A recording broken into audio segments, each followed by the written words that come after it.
खबर आपको बता दें, तेहरान में प्रदर्शन के दौरान धमाका हुआ है। कुद्स रैली के दौरान बड़ा धमाका हुआ है। ईरान के सुरक्षा सलाहकार अली लारिजानी भी इस रैली में मौजूद थे। सूत्रों के हवाले से बड़ी खबर सामने आ रही है। तो देखिए, ये रैली यहाँ पर लगातार की जा रही है, झंडे लहराए जा रहे हैं और इस बीच आपको पीछे धुएं का गुबार भी नजर आ रहा है। ये हमले की तस्वीरें हैं जहां पर हमला होता है और फिर देखिए एक साथ धुआं उठता है, लेकिन जो प्रदर्शनकारी हैं वो सड़क पर मौजूद हैं। इस वक्त की बड़ी खबर आपको बता रहे हैं और जो जानकारी मिल रही है सोर्सेस के हवाले से, ईरान के सुरक्षा सलाहकार अली लारिजानी भी इस रैली में मौजूद थे। तो ये तेहरान में प्रदर्शन के दौरान धमाके की तस्वीरें सामने आई हैं, जिनके जरिए आप समझ सकते हैं कि तनाव किस तरीके से बीतते वक्त के साथ बढ़ता हुआ नजर आता है।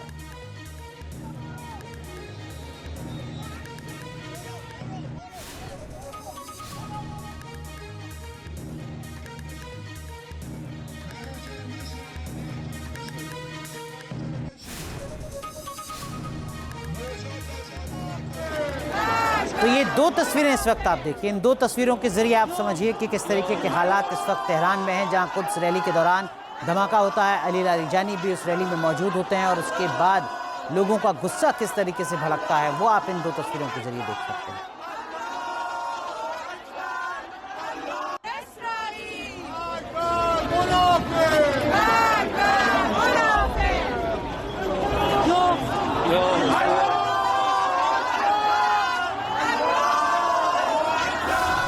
एक और बड़ी खबर, ईरान पर इजराइल ने बड़ा हमला किया है। एक साथ ईरान के कई शहरों पर हमला हुआ है।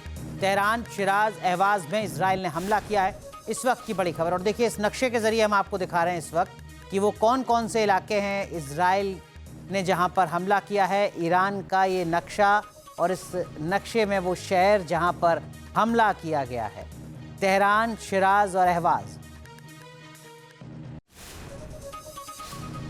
तो देखिए इस नक्शे के जरिए आप समझिए ज़रा कि किन इलाकों में इजराइल की तरफ से हमला किया गया है। ये जानकारी यहाँ पर दी जा रही है कि ये वो 3 शहर हैं, तेहरान, शिराज और अहवाज, जहाँ पर इजराइल ने हमला किया है। एक साथ तीनों शहरों पर हमला हुआ है और जो जानकारी मिल रही है उसके मुताबिक सिर्फ ये 3 शहर नहीं, कई और शहर भी हैं जहाँ पर इजराइल की तरफ से हमला किया गया है। इस बीच अमेरिकी राष्ट्रपति ट्रंप ने बड़ा दावा कर दिया है। ईरान कभी भी सरेंडर कर सकता है, ये दावा डोनाल्ड ट्रंप की तरफ से किया जा रहा है।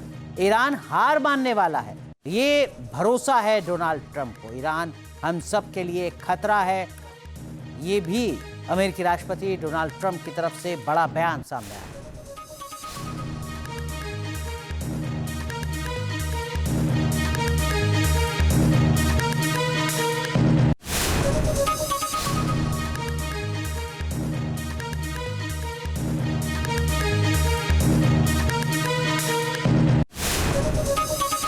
तो मिडिल ईस्ट में चल रही जंग भीषण हो चुकी है। ईरान ने अब नाटो देशों के ठिकानों को निशाना बनाकर नया मोर्चा खोल दिया है। ऐसे में युद्ध का दायरा बढ़ने की आशंका है।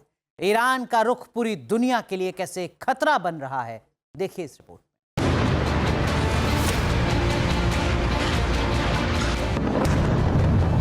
मिडिल ईस्ट में विस्फोटक हालात। ईरान के टारगेट पर आए नाटो देश। आईआरजीसी की मिसाइल और ड्रोन स्ट्राइक से बढ़ी टेंशन।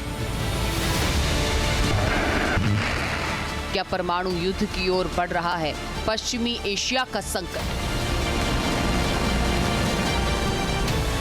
क्या वर्ल्ड वॉर 3 का बिगुल बजने वाला है? क्या अमेरिका, इजराइल और ईरान की जंग अब पूरी दुनिया की तबाही का सबब बनने वाली है? क्या ईरान पर अब नाटो के देश भी हमला करेंगे? ये तमाम सवाल इसलिए क्योंकि 12 घंटे से कम वक्त में ईरान ने मिडिल ईस्ट में कई ऐसे हमले किए जो डायरेक्ट नाटो के लिए खतरे की घंटी बजा रहे हैं। पश्चिमी एशिया में जारी भीषण जंग के बीच ईरान ने तुर्की में मौजूद नाटो के बेस को निशाना बनाते हुए मिसाइल दागी। दावा ये कि मिसाइल का टारगेट इंसिरलिक एयरबेस था। आईआरजीसी ने लंबी दूरी की बैलिस्टिक मिसाइल दागी थी।